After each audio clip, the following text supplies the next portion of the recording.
Dude, I have a lot of respect for you, man. You're an incredible physical artist with skating. Is skating a sport or an art form to you? Well, that's a good question. I think it depends how you approach it. There are multiple ways to approach skating. Yeah. You know, you can approach it in a competition format and make it competitive against other people, where I think in those settings it embodies more of a sport aspect, or you're embracing the sport element of it a bit more. Contextually in a competition. Right. I mean, there's always an athletic aspect to it. Yeah. But when there are certain ways in which you decide to engage in it that can be it can be more embracing or leaning toward the sports side of it. And there are other ways where you could be more on the artistic side of it, where you're challenging what's possible. You're trying to, show what you can bring to the obstacle, how you can paint the picture, so to speak. But yeah. I feel like it's more of an art form. Because I think contextually you can compete with anything. Sure. You can have a competition about handshakes or whatever the fuck, right? Like you can have a hot dog eating competition, but eating a hot dog isn't a sport by itself. People just choose to compete with it.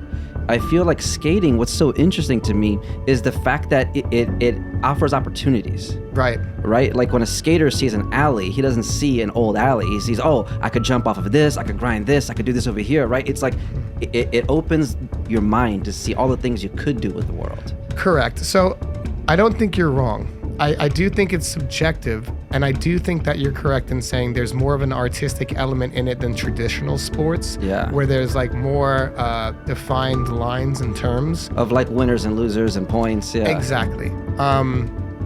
But it's, like you can take a certain skater like a Joe Atkinson or a Julien Cudot, who in their own right are very artistic in their approach, because they are putting forth what makes sense to them and their contribution through how they can display what it is that we do. Right. But they, I think, more lean toward the competitive aspect.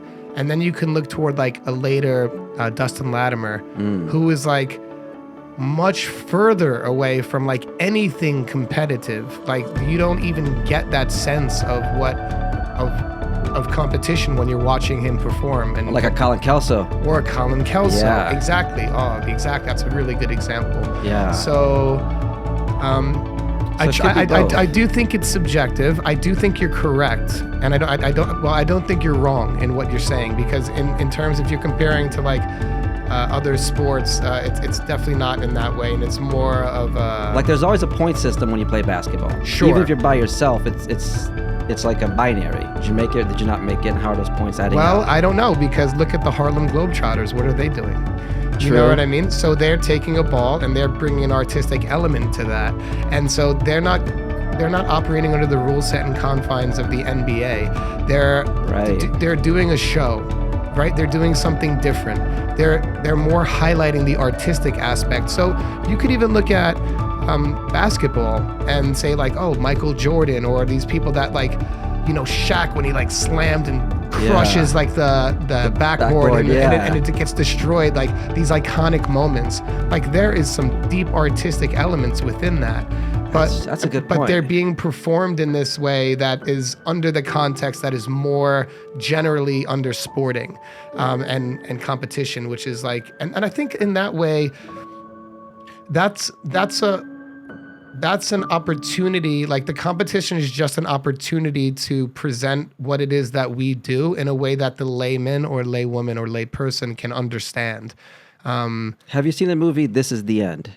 With This Is the End. With Seth Rogen, and it's all the celebrities in the apocalypse. You know what? I have seen that. Yeah, when they go into James Franco's house, and the guy's like, I don't like art. He's like, you don't like art? He's like, you ever play video games?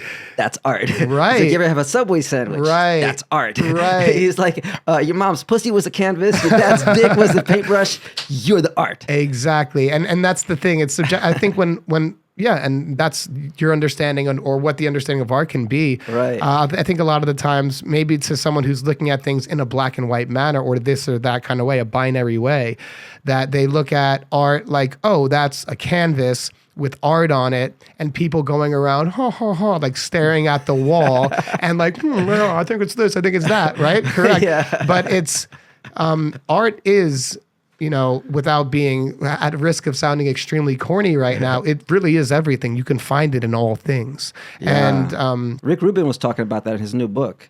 He has a whole book about art, and just the way he puts it, he says exactly that. That technically anything could be art. There are certain practices, like painting is a practice, drawing is a, piano is an art form. right. But art is just the expression. Yeah. I mean, speech can be art. Like words can be art. Like observe like a bird, a hummingbird going and getting like the food out of the thing. It's like, wow, there's something, and which is why art can be anything. And there's there's certainly levels to all of that. What kind of art do you absorb? Like in the last week, what art have you taken in that you call art? Well, I'm actually really, my life is really deeply rooted in a lot of the arts. Like, I've been a skater for my whole life. And as we just pointed out, that skating has a huge artistic element to it. The style is like your voice. And, I'm a drummer. And so as a drummer and someone who participates in the musical arts, that's the same thing. It's what you have to say without you saying it. So like there was a lot of times I was like watching my favorite skaters without having met them, without having them heard a word, without knowing their voice. And I felt like I had an idea of who they were based on what they were communicating with their skating. Like Just how they roll up to a trick even. Well, what are you trying to say? Are you trying to say, I'm not scared of shit. I'm a tough guy. I'm a gangster. You see Frankie, and you can get an idea of who he is without having ever heard his voice. You're like, what is this? What's happening? Dominic Sagona presents that element, and they're all people. So I think art in general, without like trying to define what art is here on this podcast on a whim, but I think art in general is what you're trying to express without putting that into words. And that's how how that is received. So you can see that in all elements. I know you work with a lot of dancers. Yeah. And that's a perfect example right there. Yeah. What are you putting out there for someone to understand, and how can that hit? Some skaters hit me in a different way than other skaters do. Some drummers are absolutely mesmerize me. Like I'm just like stuck in there just watching, and I'm like, wow. Like, and sometimes what the drummer or the skaters have to say without saying is that I'm really, really, really good. But sometimes that's boring to say. If I'm just ripping. And sometimes people say, I'm conscious, I'm aware, I'm wanting to bring a feeling or a memory or an idea to you. Yes. And so that for me is where that's like the element that can get personal. That's the element that you can feel and relate to. Yes. And that's the real human element of like art in general. Especially once you get good at something, just because you can do it doesn't mean you should. Like once you learn all the hard tricks, they're in your vocabulary, but do you have to throw them all the time? Yeah. Like Colin Kelso at Bitter Cold last week, he did this thing over the little A-frame box where he would just do a fakie 180. But the way he would do it with like this little rocket air, it looked so beautiful. It was the simplest thing. He was just going across the park. He's like, oh, I'll just go fakie, do a little, stick my foot out. But it was just like, it was one of the prettiest things I saw the whole weekend. Yeah, and no, exactly. And like, and within that, it's, we've all seen Colin, those who are deeply invested into skating, do a 900 on street. Right. And at that time, he was having, you go through like the process of developing as a skater. And at that time, he was trying to be the most, kind of achieve the most difficult tricks. But when he's doing that fakie 180, he has a different goal. Yeah. And when Joe Atkinson, who is like very proficient on skates, can do like these big 900 big tricks. And the same weekend, he did this really big, like Liu Kang no grab 180 in the air, super high. And like, well, That's more of the artistic element. That's more of him showing his personality through his skating without having to say, look at how good I am. Because every action that you make is a statement. Yes. Yeah. It is. And it's funny because ironically, even if you try to say, look at how good I am by doing the most, I guess it depends on the context of when you're doing it. Like your first time doing a 900, it feels amazing. You're like, right. Fuck yeah, I want to do it, right? Yeah. But once you've done so many of them, it's like, okay, I'm going to show how much I can control this little thing, right? Like sometimes dancers, it's funny because the same thing that happened in skating with a divide between the people who want to do it carefully and beautifully and the people who want to go full out, that also happens in the dance world. Right. Like there's kids that are like, but they'll do that to everything. It'll be like a love song and they're like doing the craziest shit. And other people are just it like, doesn't fit there. Boom, they'll just hold and they'll just do a look. And they'll just do a little subtle thing, and just their small micro choices signify that they can do so much more. But they're giving you this little. Absolutely. There's a saying in drumming that the most important notes are the ones that you don't play. Yeah. So it's the absence of the notes. It's like, when like sometimes when you're drumming, you're like it doesn't make sense to certain music. Yes. Showing your, capabilities on the drum, showing your proficiency. Yes. Sometimes it looks like you're just, just kind of like rubbing your own back. Like, you know what I mean? Like it's just like, hey, check out what I can do, patting your own back. But then sometimes if you want to really express a message or express a feeling, hold back sometimes. Let them wait for it. And then it's like, where is it? It's like even guitarists, like, someone like ripping solos the whole time. You're like, at some point, you like just roll your eyes. Yes. You're like, oh God, stop it. I don't need to say that there isn't room for that. No, there is. No, but that can't be the whole thing. Let them get there. Like you gotta and that's the thing. It's ability with experience, and then the taste. And then your twist on it is all of those elements, and then more elements that I haven't even mentioned that I just like, because it's everything. Like there's so many that builds what an artist or what art can be. Yes. But all of those things can cultivate like what is something that could be genuine, something that can be felt, something that's original. And it's the process to developing those things. And that exists in rollerblading too. And there's something about it being authentic too. Like even if somebody is not perfect in their execution, if they're authentic, it just hits better. Oh yeah. I mean, how do you think punk rock was something that was ever able to come in and take over the music that was happening in the 70s? Look at the 70s. Music was out of control. Jimi Hendrix started the 70s with the Band of Gypsies, was the first thing recorded into the 70s. Absolutely amazing music. You had Led Zeppelin. You had, just all the Isley, everything was just going down like the best music ever. And then these people who didn't know how to use their instruments. Is that how punk rock started? Yeah. I mean, these people didn't even know how to use their instruments. They came in and they crushed everyone, like the Sex Pistols. Like, how does that even happen? Like, because you can't compete musically in this way with those people. But it got to a point where it was so like on the stage, just showing your proficiency, people were just like rolling their eyes at some point. Like, okay, we get it. Like you can play, but what's real? Yes. What do you have to say? And a lot of those things, like what people can feel. And I think it happens in skating too. It's like, there are all those errors in skating. People maxed out on like handicap rails. How many switch ups can you do? Maxed out on drop rails, maxed out on all those things. And it's like, well, that isn't interesting anymore. It's a bit of like you said, it's not genuine. So what's genuine and what's real comes across very powerfully in a world where sometimes you don't often see those things.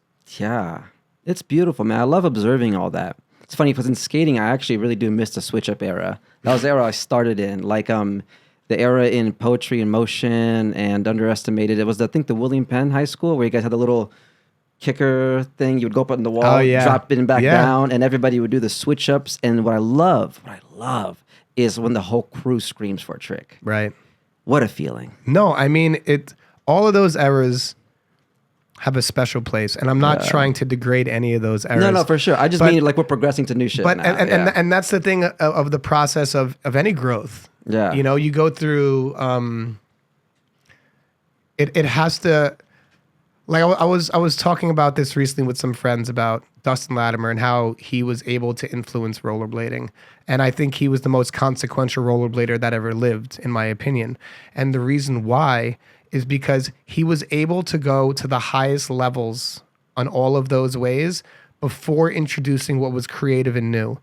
Now, someone could have just shown up and done something that was creative and new like he was doing, but it wouldn't have been received as well because he was able to prove himself on all of those different levels. Because he was like, I can do the technical hard shit. Yes. So it's not that I'm running away from it, saying like, oh, this stuff is boring. I'm going to do this little stuff. It's like, no, I can do it. Right. I killed it. Mm-hmm. Now I'm moving on. No, exactly. And it's almost like when a multimillionaire goes spiritual or something like that, gives it all up to become a monk. It's like, no, he's not just becoming a monk because he doesn't like money. He knew how to make money. He made the money, and then gave it all up. And it like that would be it represents something else. Exactly. And so like in regards to Latimer, because I just think he's a good example to use. Yeah. But when he went to like this, what people refer to as like peyote Latimer, and he started like, doing hand plants on the floor, hand plant to grind, like, spinning around on like the pavement. A lot of people, when they saw that was their first introduction to rollerblading, and they started there. Mm. And he was able to make that acceptable, but he had to go through those phases to get there. Yeah. You know what I mean? Yeah. If that makes sense. Yes. It was his natural evolution. It's like you conquer a certain mountain and then you're like, well, what else can I do? And at some point, the excitement of doing something dangerous only goes so far to where you say, okay, I know I could do something dangerous, but by itself, it's lost the novelty. Right, like you do something, you drop rail. It's like, okay, is it worth me potentially breaking off today? Right, and it's like it's what you're trying to get out of it. Like when Colin in Underestimated was doing 900 on the stair set, the first 900 on street, he was able to do the fakie 180 that you saw this weekend. Yeah, but he wasn't focused on that, and he had to go through those levels of going all the way up high to like the highest level in that way of what he was able to achieve. To look back and see how can I repackage what it is that I've already done. How can I make this new? How can I make this me? I mean, sure, he could have been like, I guess I'll do 1080 now. Yeah. But he didn't do that. He went as far as he could in this way in his development, and then he looked back and said, how can I take what's out there and make it personal? How can I take what's out there and make it me? How can I make it new? How can I contribute in a different way that doesn't necessarily go to maximizing out on like the most hard shit out there? Excuse me for cursing. I saw you were cursing. Yeah, and I never curse on my podcast. Oh, we can cuss all the fuck up. I love that. So you know what that makes me think of? There's this great show on National Geographic called Genius. Have you heard of it? No. It's their first narrative series where each season is about, like the first season was about Albert Einstein. Okay. The second one was about Picasso. And it's like directed by Ron Howard. It looks like a movie. It's like a legit, shows the beginning of their life to the end of their life, right? Wow. And Picasso, for the first half of his life, was getting hired to make paintings like other people, where it looked exactly like the person. Right. Like, I don't know what that style is called. Yeah, but I do know that about the Picasso. dimensions are right, yes. And he was just like a for-hire struggling artist. Right. And then he got so frustrated with it one day, he said, no, this is how I see you. I can do it perfect. Yeah. But I'm going to do it the Picasso way and draw your face all weird or whatever and copy the African styles or whatever it was. He developed his style after that. Yeah. No, and it's like a natural evolution, right? Exactly. And think about it. If he would have just started out with these like far out Picasso type paintings, would he have built the name of Picasso that he was? That's a good question. He was able to show that he was proficient in these other ways and a successful artist in his own right, able to like do these other aspects of art and these other styles of art. And then after he like showed that he was a master in this way, let me show you how I see my art.